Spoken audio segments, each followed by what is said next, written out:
Okay, good afternoon, everyone. David here. This is our first. Let me just double check the mic's working. In fact, let me just log in quickly just to make sure that we are definitely working. Sorry for this. This is our first live stream, so I want to make sure that everything is as it should be. And you guys have got sound. I did try to do this before, and it didn't work too well. So, all right, so that didn't work too well. So, all right, I think we got sound, which is great. Okay, so look, thanks for joining us on first live stream. This is something I want to do on a regular basis here. It's basically like a live Q&A. Going to specialise really in the HMO market, student HMOs in particular, because that is my bread and butter. It's what I've been working in for many years, and kind of just what I know most about, to be honest with you. My background, I've been working in property for almost, 18 years now, going on. I'm a chartered surveyor by trade. I've worked in development, investment management, obviously sales, rentals management, and we set up Central Properties that now specifically deals with student rentals here in Leeds. So we have about 600 bed spaces under management, some that we own, and others that we do for other investors, landlords, small funds, that type of thing. And yeah, I just think this would be a good opportunity for people to jump on, ask any questions, and see if I can help them with any issues that they might be dealing with at the moment, because goodness knows there is a lot of changes happening right now in the student market and in the rental market as a whole, to be perfectly honest with you. So so I mean, without further ado, let's kind of just jump in with one or two questions here. So are big HMOs still profitable, or are small student HMOs better now? Great question. And I'll be honest with you, if you asked me 10 years ago, I'd be saying large HMOs are the way to go, 100%. And, oh, someone says, Tango Paul saying, who are you?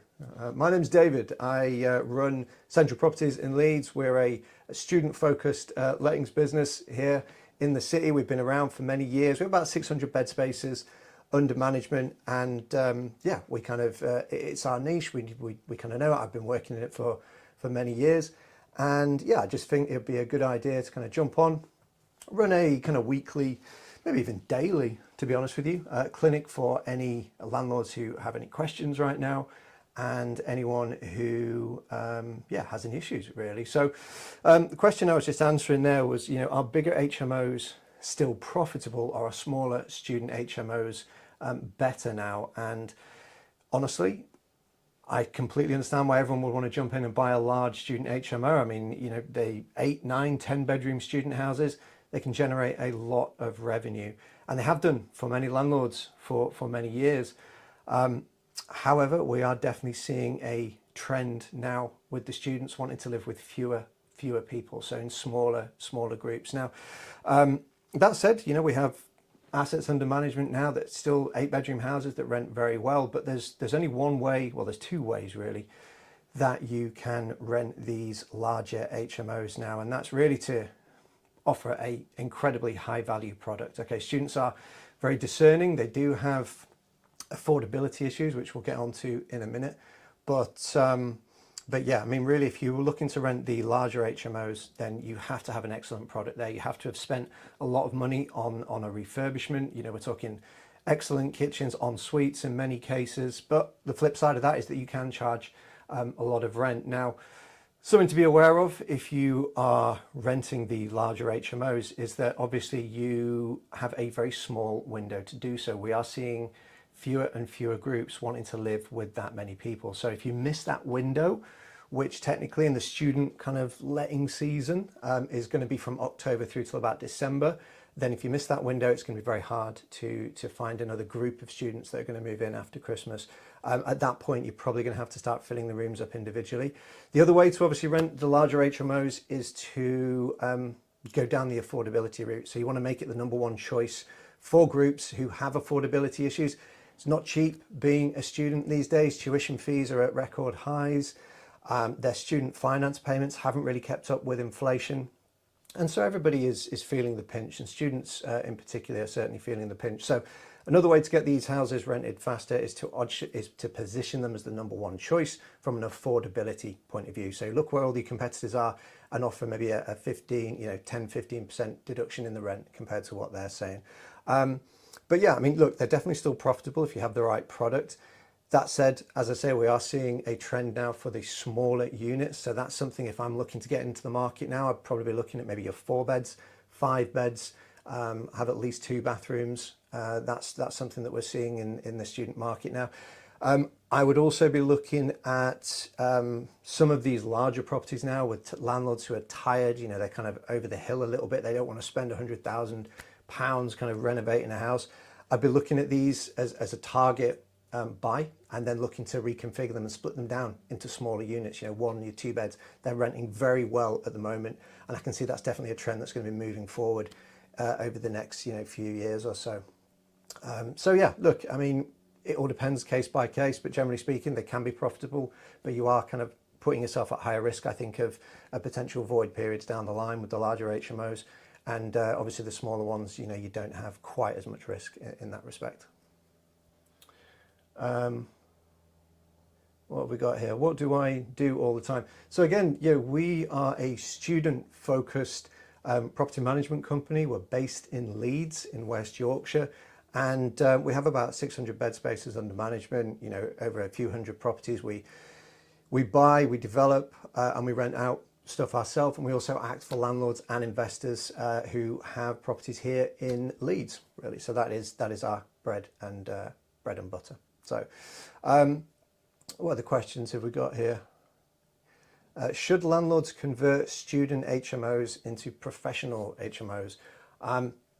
No one size fits all answer to this. It's going to be done case by case. I would say if you have a student HMO that's performing well, that's renting well, then why would you want to convert that into a professional HMO? I think as long as you keep up with the market, you're very adaptive and proactive when it comes to renting and to offering an affordable price for the students. I don't see why you would look to change that now unless that necessitates a change further down the line. We've got the Renters' Rights Bill that's going to be coming in next year. That might cause a few landlords to start looking at alternative strategies for some of their student HMOs.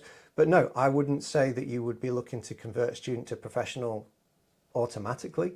I think that's something that landlords look to do as a plan B if they're unable to get it rented the first time round to the groups of students. There is obviously it's a different business model, slight different business model when it comes to renting the rooms individually on a house share basis. You're going to have more voids. You're going to have higher tenant churn. You've got higher risk of tenants falling out because, again, you're putting people in who don't know one another. All right, so there's going to be a higher risk of tenants falling out. In terms of that respect, again, that adds to the tenant churn, that adds to your reletting fees, it adds to your void costs. So from my point of view, it's not the ideal situation. It's a solid plan B if you're unable to get it done the first time round. Okay, what else we got here?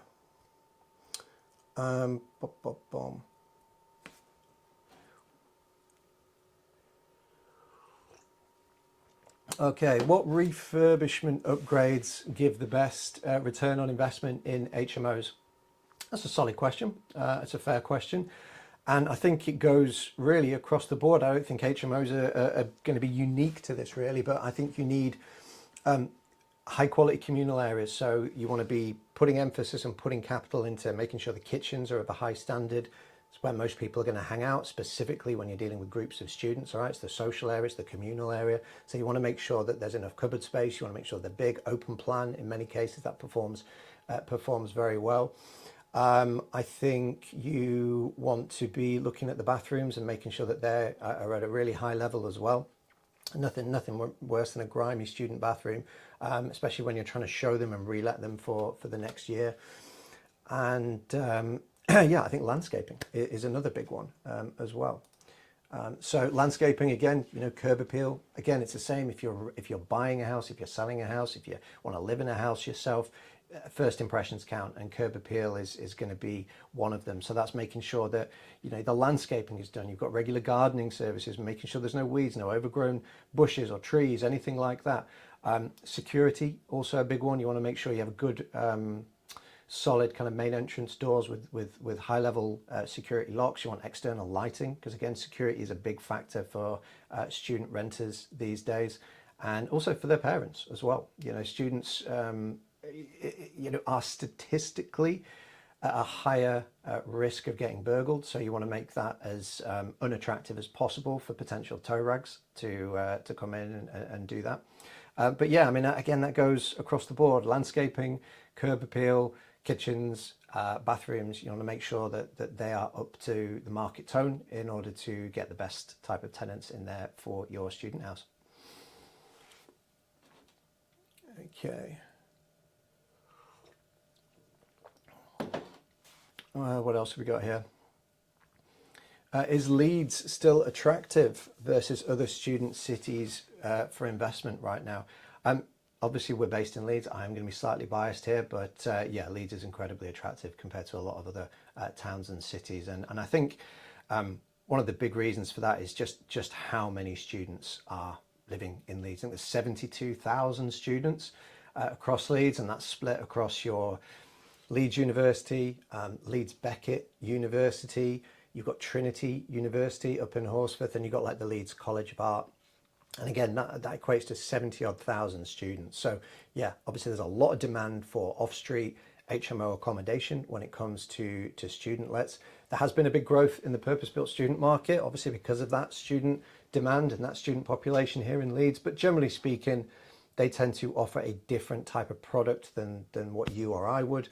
The high-rise city centre, high-end studio flats, you know, they're going for £250 a week, you know, and we're down at sort of the £115–120 a week. So it's over half of the cost in terms of expense to live in the city in those type of blocks. But yeah, no, I think that the big thing that Leeds in particularly has going for it is its graduate prospects. Okay, so outside of London, I believe Leeds is the major financial district in the country. So you're 2 hours on the train to London as well. It's very well connected down there. And so there's a lot of graduate schemes that are available to students once they finish their studies. And because of that reason, a lot of people stay on after they've graduated. And that's when you go from the student kind of rental market into the young professional market. So from a landlord's point of view, if you want to appeal to the maximum amount of tenants, if you want to have a plan B tenant market, if things don't go quite right with the student market, then you do have that opportunity to rent to young professionals as well. So yeah, definitely an attractive student town. Leeds isn't like some of the other, you know, big kind of student universities. I mean, it's not a destination college, right? It's not like Loughborough or Leicester where the campus is situated well out of town. You know, the Leeds University or Leeds Beckett University, they're in the city centre, they're in everything. And so it makes it much easier to retain a lot of tenants for graduate recruitment and to, you know, permanently reside in Leeds further on. So yeah, no, Leeds is still very much an attractive option for investment, in my opinion. Okay. Let's see, what other questions have we got here? What's the biggest mistake you see HMO landlords make with Article 4? That's a really good question, and that's something that I get asked almost on a weekly basis from people, you know, either from existing landlords or from landlords or from potential investors who might be, you know, analysing a deal here in Leeds. The biggest mistake I see people make is the confusion between HMO licensing and having an HMO to legally rent for planning purposes in an Article 4 area. Okay, if you consider HMO licensing is essentially something that's overseen by the local authority. It's by Leeds City Council here, and it's to do with making sure a property has the right health and safety, you know, requirements really for its tenants. So, you know, if you consider, yeah, if you're renting to a family compared to say 5 or 6 students, it's a very different type of tenant with very different, almost unique lifestyle things. You've got 6 people going to be cooking at different times. 6 people are on different schedules. 6 people are going to have friends coming and going. Okay, so inherently from that perspective, there's going to be a higher risk of things potentially going wrong. Okay, so HMO licensing is all about the health and safety. It's making sure that the fire safety requirements in a property are up to scratch, and making sure you've got mains interlinked smoke and fire detectors, making sure you've got fire doors on fire exits, making sure windows can be opened without the use of a key, making sure your fire exits, your front and back doors can be opened without the use of a key in the event of an emergency. So that's very much what HMO licensing is about.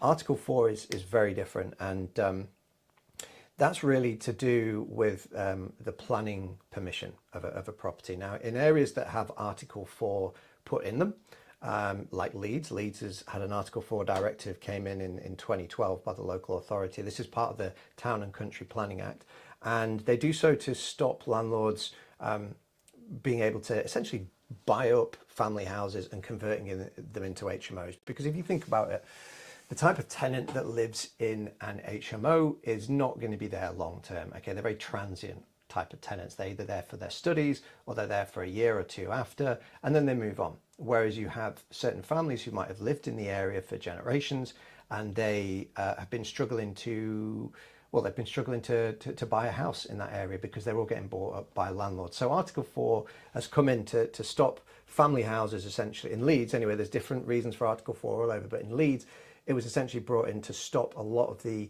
old family houses being converted into HMOs. Okay, so if you are a landlord and you do have an HMO in Leeds, which essentially an HMO, the definition of an HMO is renting to 3 or more people from 2 or more households. All right, then it becomes what's known as a C4 planning use class.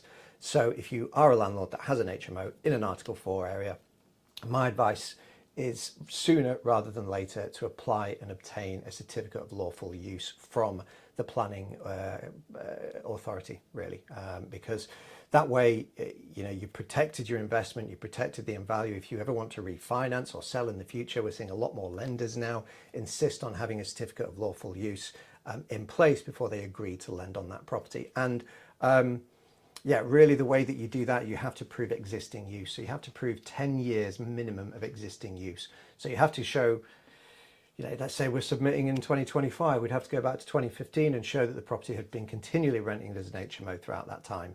That's usually done with signed tenancy agreements, that sort of thing. That's become a lot easier in the past 5 or 6 years with electronic signing.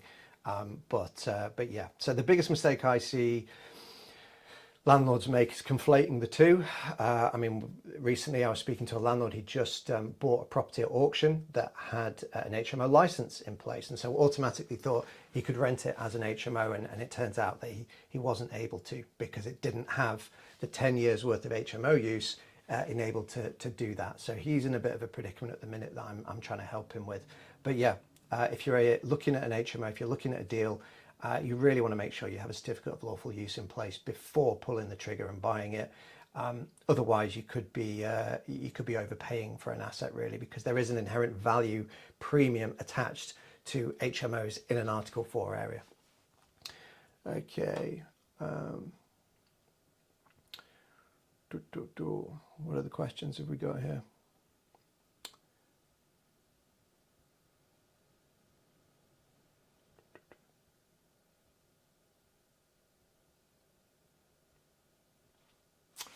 Let's see what the questions we've got coming in. Okay, what are we seeing happening in the Leeds student market right now? That's a fair question. That's a relevant question. We're just kind of entering the student letting cycle now. That kind of kicked off a few weeks ago. Students are already looking to secure their accommodation for next year. And what are we seeing? Well, we're seeing that the best quality houses are getting rented first. That's no secret there. It doesn't take a genius to work out that that's going to be the case. We are seeing some of the larger properties continue to struggle and get fewer inquiries because people are wanting to live in smaller groups, really. So we're seeing a big push for your 1 beds, your 2 beds, your 3 beds with the students, compared to previous years where we may have seen more emphasis placed on your 7 and the 8 bed, that type of thing. So yeah, I think if you are looking to invest in the student market right now, I would be looking at potentially smaller units, or again, kind of buying a larger property and looking to convert it down and split it into smaller units. And that does a few things really. That's going to protect you from future void periods, because you can rent to students and professionals. You don't have to worry too much about the Renters' Rights Bill, which has come in recently, and it's going to come in, I think, be fully implemented probably in the late spring next year. So you're going to be future-proofing your income from that. You're going to be able to rent to multiple tenant markets in that case. And also, I think it's going to give you a higher, better options on a resale, on an exit value. There's a lot more investors that are looking to buy, small freehold blocks that have been split down into smaller units than there is looking to buy, the big, large properties, as a going concern, essentially. But yeah, so that's what we're seeing in the student market, a big demand for the smaller units. Students, have a lot of choice right now. They also have a bit of choice from the purpose-built student accommodation that's been going up. I know those guys have been struggling to fill all of their rooms this year. There's been a huge increase in the purpose-built accommodation sector, not just in Leeds, but I think across the UK really. And I think there's been a bit of production lag for that. And when I talk about a production lag, I'm essentially talking about too many units being authorised, got planning, getting built and coming on the market at the same time. So yeah, no, I think they're struggling a little bit right now as well. Okay. How long we've been running for? 20 minutes. Okay, guys, I think I'm going to wrap this first Q&A up. I appreciate if you have joined me for today. Apologies if it's a little rough around the edges. This is our first live that we've done. I hope you find it useful. I hope I may have answered a couple of queries that one or two of you might have. And again, if you do have any questions, feel free to reach out. I'm always around for a quick phone call to answer any questions you might have. But other than that, I wish everyone a good rest of the day, and I will see you in the next one. Goodbye.